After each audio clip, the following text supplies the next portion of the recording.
Seja bem-vindo a mais um vídeo do canal Hebreus 4:12 sobre a Palavra de Deus. Antes de continuar, deixe um like neste vídeo, se inscreva no canal e clique no sininho para receber novos vídeos. Que você seja grandemente abençoado com esta palavra. Compartilhe este vídeo nas suas redes sociais e grupos do WhatsApp para abençoar mais pessoas. Evangelho de Marcos, capítulo 4, verso 35, que diz assim, meus irmãos: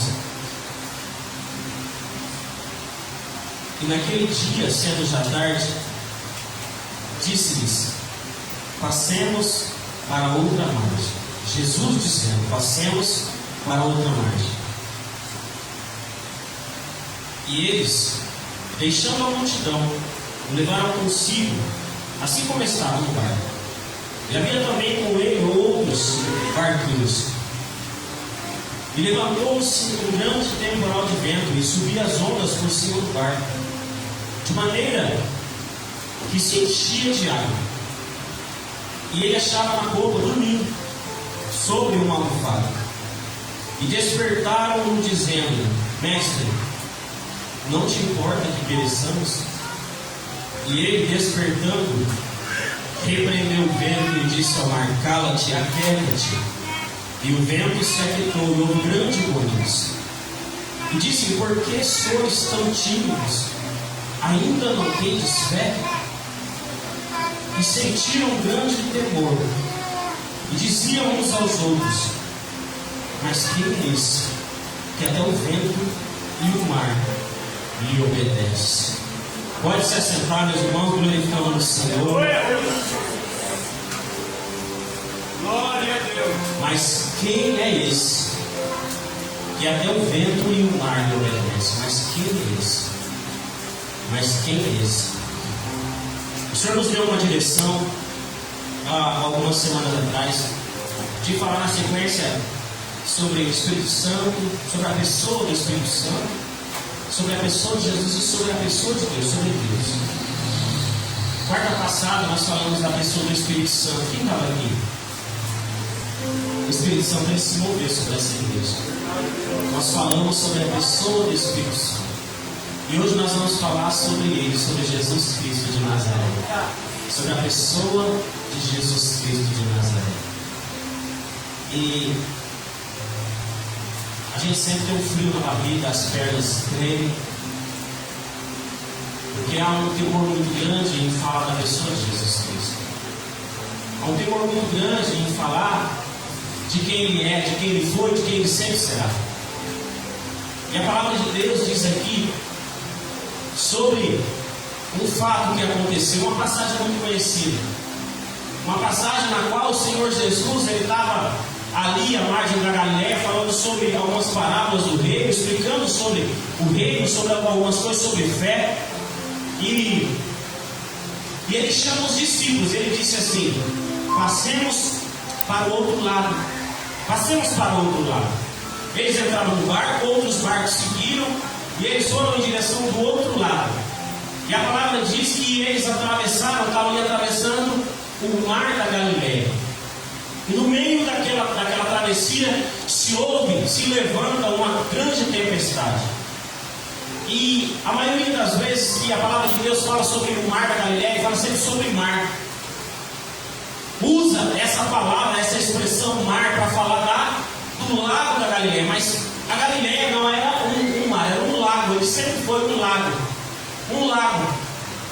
Mas desde sempre nós temos o costume de dizer, quando é algo grande, a gente fala assim: um mar.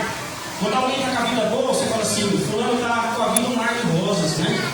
Um mar disso, um mar daquilo, que expressa algo que é grande, algo que é enorme, algo que é tremendo. E a Galileia, o mar da Galileia, sempre foi expresso como o mar da Galileia, mas ele é um lago muito grande. Ele é um lago de dimensões muito grandes. Ele tem 21 quilômetros de comprimento.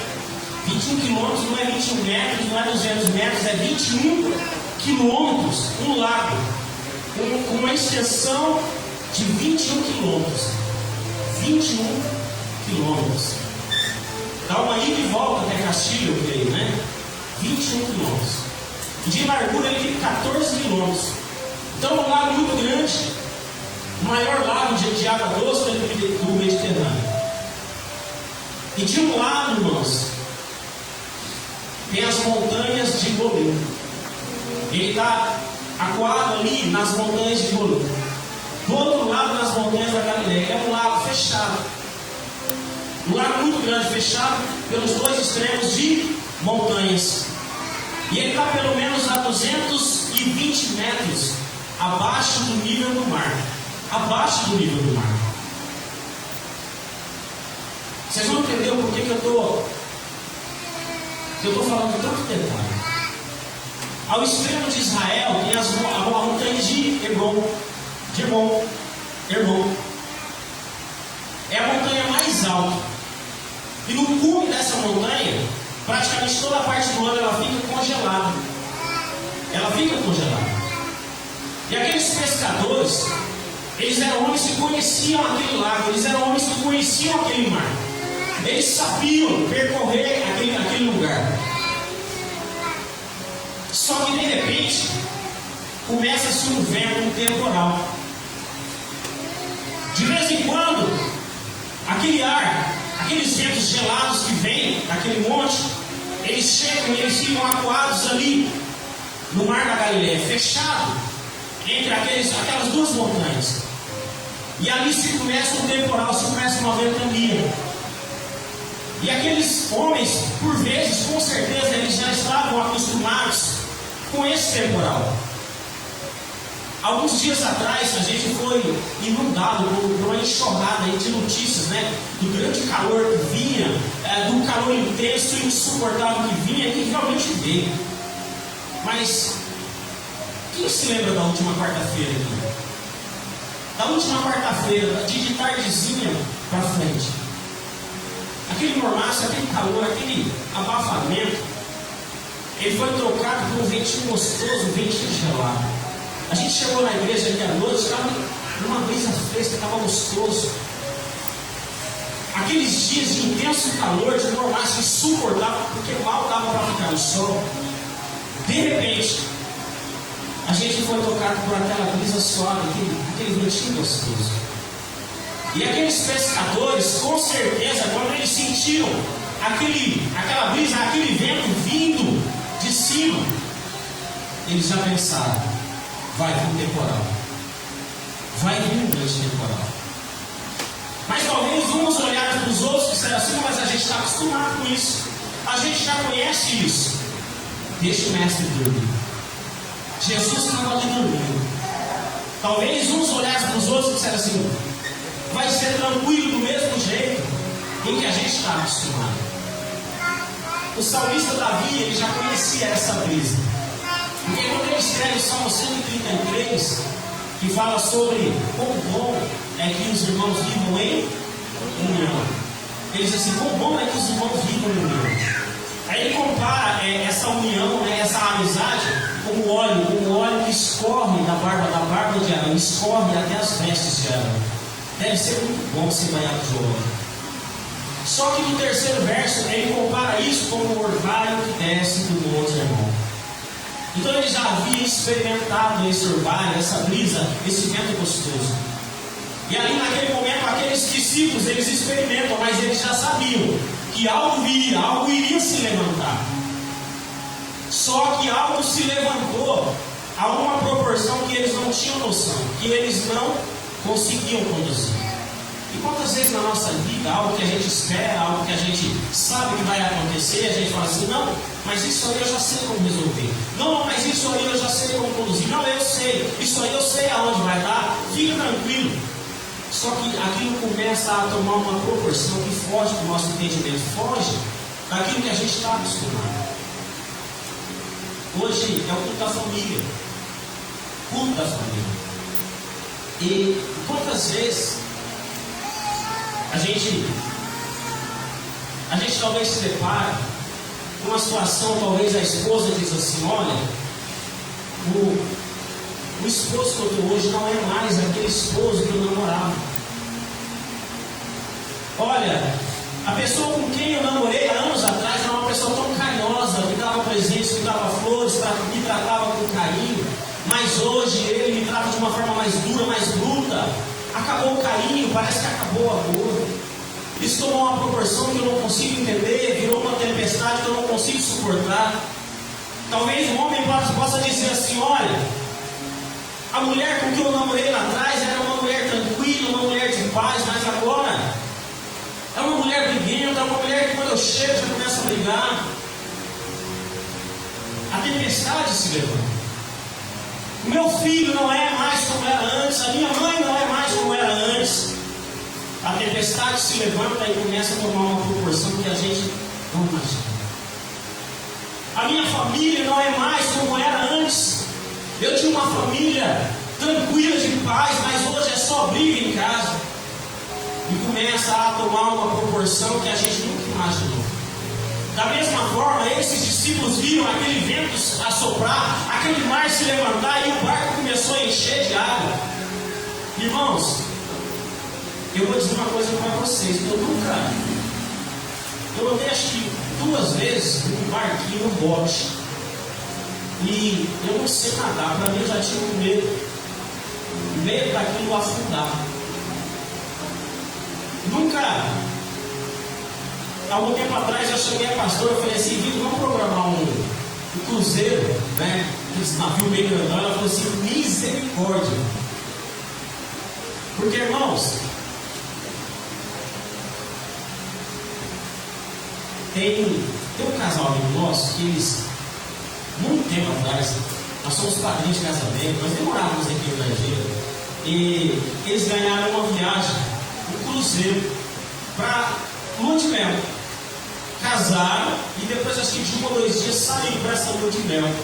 E a gente sabe que esses cruzeiros são aqueles navios gigantes que você nem percebe que você está no mar. Eles foram, voltaram e aí foram jantar em casa. Eu olhei para o rapaz e falei assim: e a viagem? E aí, como é que foi? Aproveitaram a viagem e a lua de mel. Ele fez assim. Ele só deu uma olhada para a esposa assim, baixou a cabeça. Ela falou assim: eu enjoei a viagem inteira. Eu fiquei no quarto a viagem inteira. Eu não aproveitei. Tinha teatro, musical, tinha um monte de coisa, não aproveitou nada. Aí o rapaz falou assim: nem eu aproveitei, porque ela ficou dormindo no quarto, ela pediu para mim sair. Só que como é que eu vou aproveitar a lua de mel sem a minha esposa fora, né? Sozinho. Então não teve nada, nem mel, nem lua, nem nada. Nada, irmãos, não aproveitaram nem a viagem, nem os musicais, teatro, nada.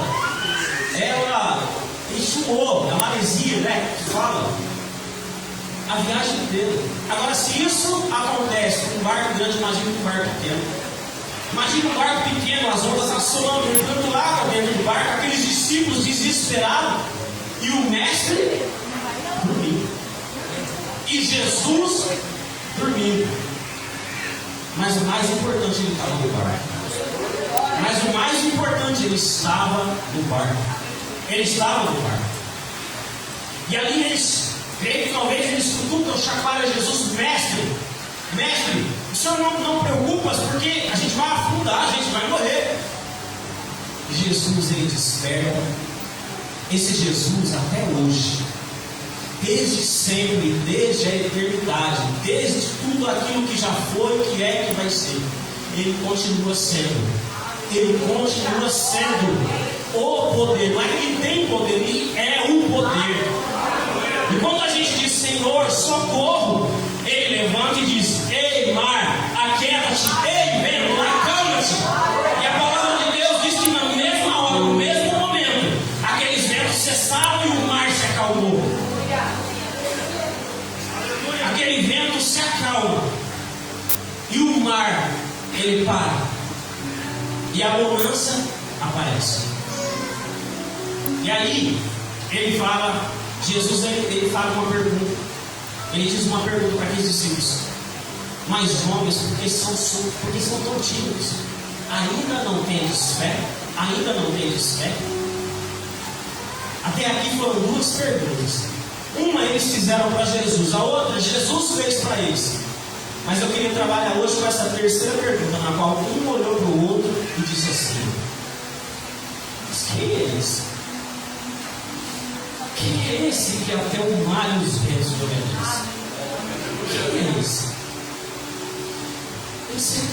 faz presente no meio dessa igreja. Esse é aquele que se faz presente também na sua casa, acalmando tempestades, acalmando discussões, acalmando ventos que a gente às vezes não sabe.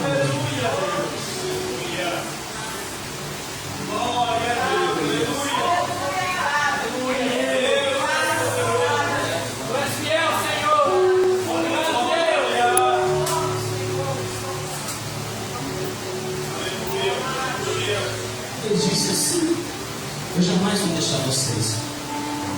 Eu jamais vou deixar vocês. O problema é que às vezes a gente quer resolver a tempestade na força do nosso braço. A gente quer resolver a tempestade na força da nossa mente. Não, eu sou inteligente, eu consigo. A gente quer resolver a tempestade na força do nosso bolso. Não, eu tenho dinheiro para comprar, eu tenho dinheiro para pagar. A gente quer resolver a tempestade com a força do nosso querido. Mas se tem algo sobre as tempestades é que elas são imprevisíveis. Elas vêm na hora em que a gente não espera. E se tem algo na tempestade que nós podemos tomar para nós, é que as tempestades são pedagógicas, elas nos ensinam. Elas nos ensinam, as tempestades elas nos ensinam. E é por isso que o Senhor, Ele permite algumas tempestades na minha e na sua vida, para nos ensinar a confiar mais nele, a confiar mais no poder dEle, a confiar mais na palavra dEle, a confiar mais na presença dEle. Ele ainda continua sendo aquele que repreende os ventos, Ele ainda continua sendo aquele que repreende os mares, Ele ainda continua sendo o Deus da minha casa e da sua casa, Ele ainda continua sendo o Deus do meu casamento, do teu casamento. Ele é o Senhor dos nossos filhos. Ele ainda é e sempre vai ser. Mas quem é esse? Quem é esse que até o vento e o mar lhe obedecem? Ele tem poder sobre a natureza. Ele é o poder sobre a natureza. Irmão, se ele falou vamos, é porque ele vai fazer a gente chegar. É fácil a gente entender, a nossa mente limitada. É fácil a gente entender a tempestade que Jonas passou, né? É muito fácil para mim e para você entender a tempestade que Jonas passou, porque Jonas estava em desobediência. Deus falou para ele ir para um lugar e ele foi para outro, e a tempestade veio. E na nossa vida isso acontece. Algumas tempestades são consequências das nossas atitudes, são consequências das nossas palavras. Quantos de nós já viram tempestades se levantar por causa de uma palavra dentro da nossa casa? Por causa de uma palavra dentro do nosso trabalho? Uma tempestade gigante se levanta.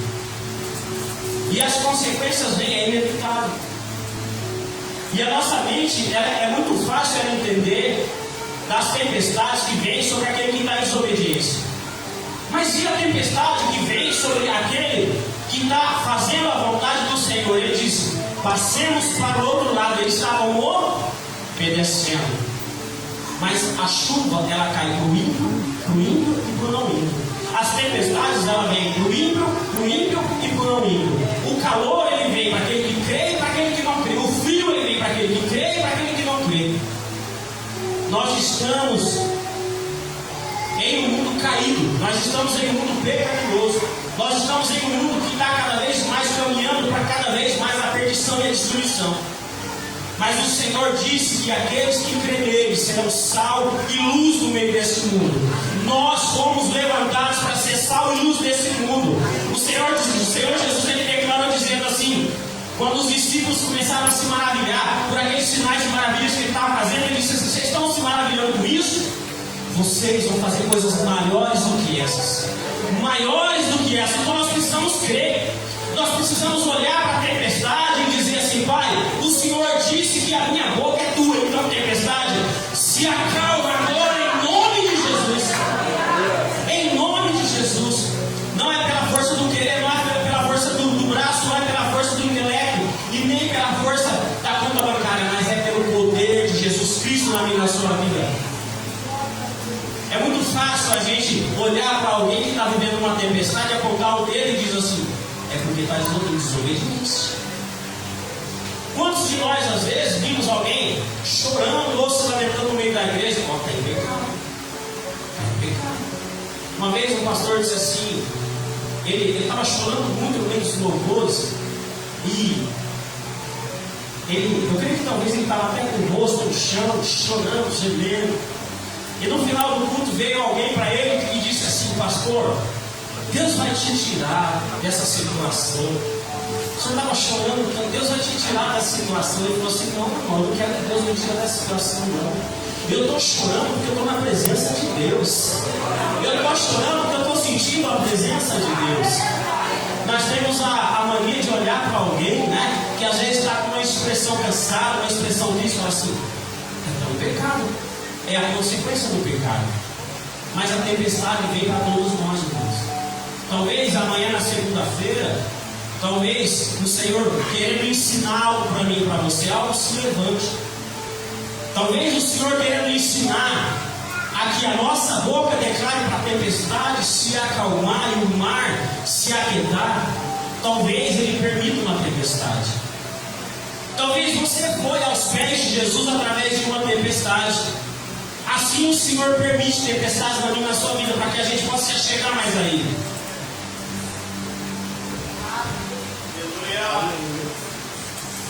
Glória a Deus. Eu precisei carregar um caixãozinho branco do filho dentro para se achegar aos pés de Jesus. Mas nem todos precisam disso. Nem todos precisam disso. Qual é a tempestade que às vezes nós precisamos para realmente crer que o Senhor Jesus é o Senhor da nossa casa, é o Senhor do nosso casamento, é o Senhor da nossa vida? A palavra de Deus diz que o mar se acalmou. E eles se achegaram até o outro lado. Eles se achegaram até essas montanhas de Bolim. Ali tinha uma montanha do outro lado do despenhadeiro. E se a gente continuar aqui, nós vamos ver 4 fatos aqui seguintes do Evangelho de Marcos. Primeiro, ele acalma a tempestade. Aí ele chega do outro lado. Quando ele chega do outro lado, até um lugar chamado Gadara. Ali a Bíblia diz que quando ele chega, ali havia, o Evangelho de Mateus diz que havia 2, Marcos e Lucas diz que havia 1. Não vou aqui me ater se era 1, se era 2, nós vamos ater ao que aconteceu. Ali a Bíblia diz que havia um homem endemoniado.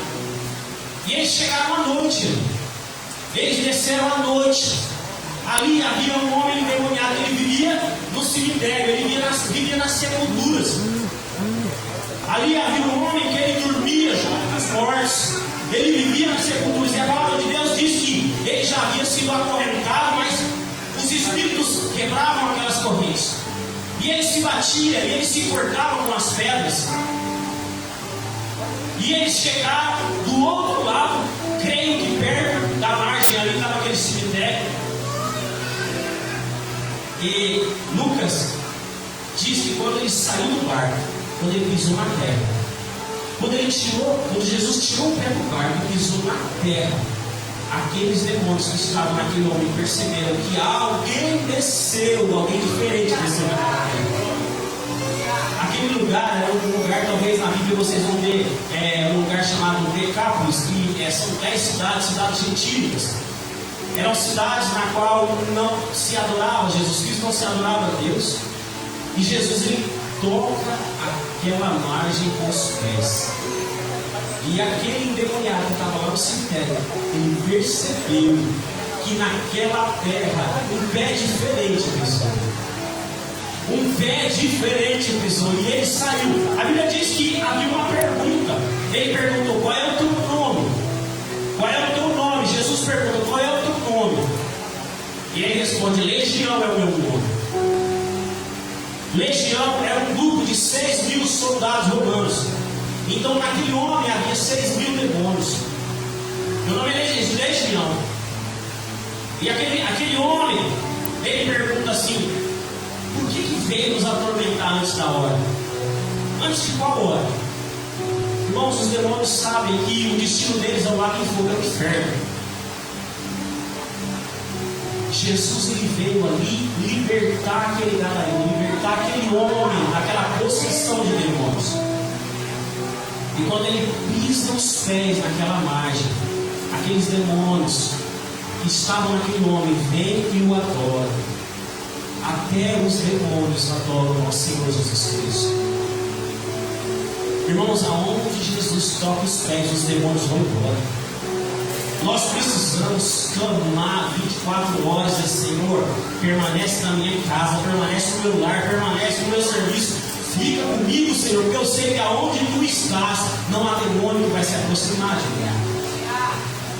E a palavra de Deus diz que Jesus ele expulsa aqueles demônios entram numa manada de porcos, e aqueles porcos eles vão em direção ao despenhadeiro e eles pulam, eles se afogam.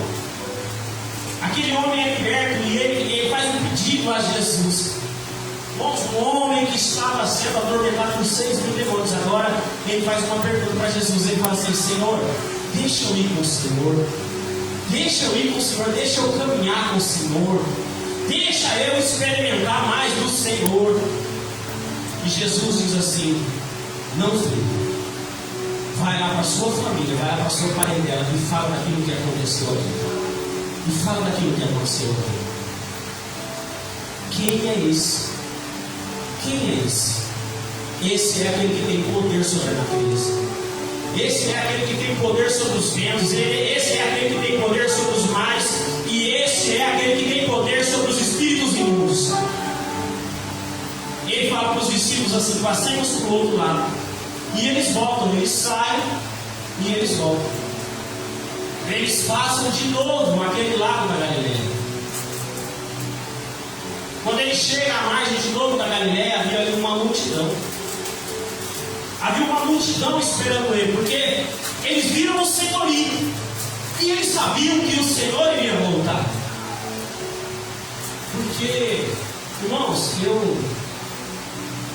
a Galileia, o mar da Galileia é algo que eu sempre gostei de estudar. Porque o Senhor Jesus ele não se preocupou em ir atrás daqueles que não o adoravam, que não o queriam. Ele chegava e pregava o Evangelho, ele chegava e curava, ele chegava e declarava o reino de Deus. E as pessoas que queriam iam atrás dele. E a Galileia era a favela daquele lugar, irmãos. A Galileia era um lugar mais pobre. E ali era onde ele pregava o Evangelho, ali era onde ele falava do Pai, ali era onde ele falava das coisas espirituais. Jesus ele se preocupava com as pessoas que queriam ele. E ele continua se preocupando com as pessoas que querem ele, que querem o seguir, que querem experimentar ele. Quando ele chega, havia uma multidão e ele começa a passar por aquela multidão.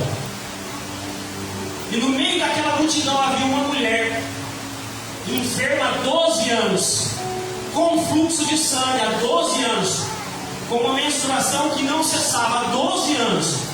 12 anos.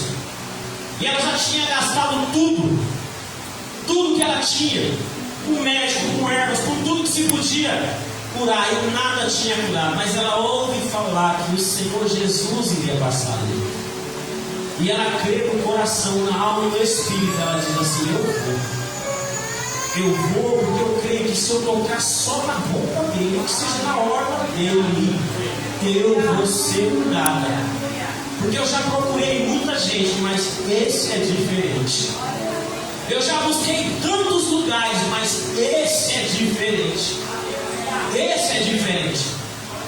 E ela vai se espremendo ali pelas escrituras. A gente entende que talvez ela vai meio que por baixo, porque ela não podia estar no meio do povo, porque aos olhos do povo ela estava contaminada, pecadora. E ela vai, ela estica os braços e ela toca na orla da roupa de Jesus. Jesus para. E multidão, irmãos, quando a Bíblia fala de multidão, era muita gente. Às vezes a gente sai e vê um aglomerado de pessoas, a gente fala assim: tem uma multidão ali com 20 pessoas, mas multidão eram milhares de pessoas. Era uma multidão mesmo, e todo mundo se espremendo ali, todo mundo querendo tocar o mestre. Todo mundo queria tocar o mestre, todo mundo queria espremer, chegar, pegar. Todo mundo queria agarrar Jesus. E às vezes nós, como cristãos, a gente quer impor alguma coisa para Jesus, né? Ó Senhor, eu vou fazer um jejum de 7 dias e em 7 dias eu quero uma resposta. Ele responde quando ele quer, do jeito que ele quer e na hora que ele quer. Quem nós somos para falar, Senhor, eu quero uma resposta em 3 dias, eu quero uma resposta em 7 dias? Ele fala quando ele quer, do jeito que ele quer e na hora que ele quer. Se ele quiser ficar em silêncio, ele fica. Quem somos nós para, como se diz, tentar colocar Jesus em 3 campos ali? Não. E ali ele era agarrado, empurrado, pegado por muita gente. Mas o toque daquela mulher foi diferente. O toque daquela mulher foi diferente. Foi um toque com fé. Ele para e ele faz uma pergunta: alguém me tocou? Quem me tocou? Quem me tocou? Quem me tocou? Pedro diz assim: Senhor, tanta gente está te tocando, tanta gente está te empurrando. O Senhor pergunta: quem te tocou? E Jesus, Pedro, você não está entendendo. Foi um toque diferente. Você já tocou Jesus diferente, um toque diferente? Chega, no seu momento de oração, chega, você já estendeu as mãos para o alto assim, e disse assim: Senhor, o Senhor tem me tocado tantas vezes, mas eu quero te tocar de um jeito diferente. Eu quero te tocar de um jeito que eu nunca consegui tocar. Aquela mulher, ela fala assim: Senhor, fui eu que te toquei. Fui eu que te toquei. E beirando Jesus tinha um homem chamado Jairo. Quando ele chega na praia, Jairo era chefe. Jairo ele fala assim: Senhor, vamos lá na minha casa porque a minha filha está enferma e a enfermidade dela se acabou. E Jairo estava ali também tentando tocar, tentando puxar, tentando levar Jesus para a casa dele. E quando Jesus para conversar com aquela mulher ela fala: Senhor, fui eu que te toquei. E às vezes quando eu paro nas escrituras e eu fecho os olhos, eu vejo Jesus talvez se abaixando para aquela mulher, pegando na mão dela assim, e dizendo assim: filha, a tua fé te curou, filha. Filha, a tua fé te curou, filha. E aquela mulher naquele momento ela sente algo diferente. Ela sente que instantaneamente aquele fluxo de sangue ele cessa. Ela foi curada na hora, naquele momento, ao toque de Jesus. E talvez na mente daquela mulher a mesma pergunta foi igual aqueles discípulos: mas quem é esse? Porque eu já gastei tudo que eu tinha e ninguém me curou. Mas quem é esse que só tocando a ordem eu fui curada? Quem é esse? Esse é aquele que tem poder sobre a natureza. Esse é aquele que tem poder sobre os ventos. Esse é aquele que tem poder sobre os mares. Esse é aquele que tem poder sobre os demônios. E esse é aquele que tem poder sobre as enfermidades. A última palavra não é do médico nem do exame. A última palavra vem do Senhor Jesus, o médico dos médicos. Quem é esse? Esse é aquele que tem poder sobre a enfermidade. É esse que se faz presente no meio dessa igreja. Jesus falando com aquela mulher, Jesus ele abaixando falando com aquela mulher, ele ouve alguém chegar para Jairo. Alguém da casa de Jairo chega e diz assim: Jairo, eu não tenho uma notícia muito boa para você. Jairo, vamos embora para a tua casa. A tua filha acabou de falecer, Jairo. A tua filha acabou de morrer. Não incomode mais o mestre, não. Deixa ele aí. Porque acabou, a tua filha morreu. Mas os ouvidos de Jesus estavam atentos. Os ouvidos de Jesus continuam atentos à minha e à sua voz. Os ouvidos de Jesus continuam atentos àquela situação que alguém chega e fala assim: não tem jeito, acabou. Jesus, eu vejo Jesus às vezes aí, olhando para Jairo e diz assim: Jairo, não temas, crê somente, Jairo. Jairo, não temas, crê somente, Jairo. Jairo, não ouça aquilo que ele está dizendo, crê naquilo que eu estou dizendo para você. Crê somente, não temas, crê. Jesus ele se levanta e ali ele prossegue, ele vai até a casa desse Jairo. E ali, a hora que ele chega na casa de Jairo, está todo mundo chorando. Está todo mundo chorando e a menina deitada. E ali ele chega e ele diz uma frase. Ele diz assim: a menina não está morta, a menina dorme. E ali se ouve risos. se ouve ali vaias. Jesus, ele chama Jairo e fala assim: vem cá. Ele entra e ele lança uma palavra de poder sobre aquela menina.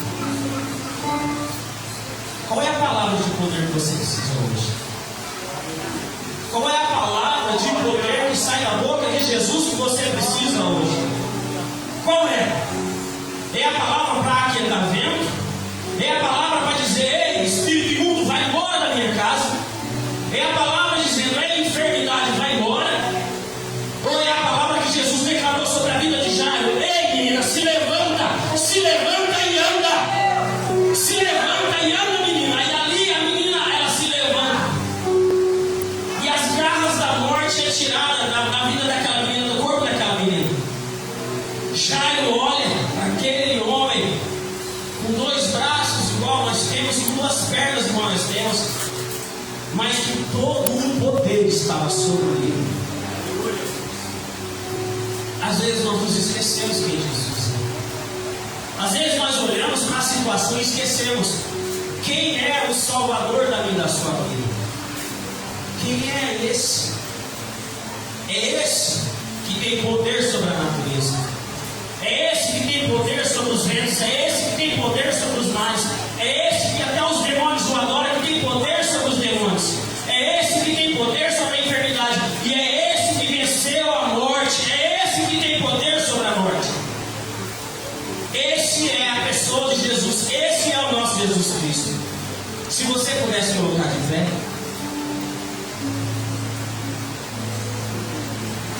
Quem é esse? Eu queria chamar o ministério de louvor. Quem é esse? Essa palavra, ela tem que ecoar no nosso coração e na nossa alma, desde a hora em que a gente levanta até a hora em que a gente dorme. Quem é esse? Quem é esse? Esse é aquele que desde o princípio tudo se fez e sem ele nada seria feito. Se você pudesse se fechar os teus olhos, só se você puder. Quem é esse? Quem é esse? Quem é esse? Esse é o dono da igreja. Quem é esse? Esse é aquele que venceu a morte. Quem é esse? Esse é o grande eu sou. Quem é esse? Esse é aquele que tem poder sobre os mares. Quem é esse? Esse é aquele que tem poder sobre os ventos. Quem é esse? Esse é aquele que tem poder sobre os demônios. Quem é esse? Esse é aquele que tem poder sobre as enfermidades. Quem é esse? Esse é aquele que tem poder sobre a morte. Quem é esse? Esse é a semente que veio de um ventre sem mácula e venceu a morte. Quem é esse? Esse é aquele que está sentado à direita do Pai. Quem é esse? Esse é o sol da justiça. Quem é esse? Esse é a estrela da manhã. Quem é esse? Esse é aquele que pregado numa cruz disse àqueles que foram pregados: Senhor, perdoa, porque eles não sabem o que fazem. Quem é esse? Esse é a verdadeira expressão do amor. Quem é esse? Esse é aquele que venceu a morte e quebrou o aguilhão que estava nas mãos dela. Quem é esse? Esse é aquele, o único digno de desatar os 7 selos e ler aquilo que está escrito no livro da vida. Quem é esse? Esse é o único digno de toda a honra, de toda a glória, de todo louvor e de toda a adoração. Quem é esse? Esse é aquele dono de tudo que existe. Quem é esse? Esse é o começo, o meio e o fim. Quem é esse? Esse é aquele que está assentado num trono de glória. Quem é esse? É aquele que derramou o sangue na cruz para que eu e você hoje pudéssemos estar aqui. Quem é esse? Esse é aquele que pisou na cabeça da serpente. Quem é esse? Esse é aquele que disse: ei, eu estarei contigo, eu estarei contigo. Quem é esse? Esse é aquele que te chama para ir e aquele que te conduz até onde ele manda. Quem é esse? Esse é aquele que quando pisa os demônios vão embora. Quem é esse? Esse é o Rei dos Reis, o Senhor dos Senhores. Esse é aquele que foi cordeiro e agora é o leão da tribo de Judá. Esse é aquele único digno de toda a adoração.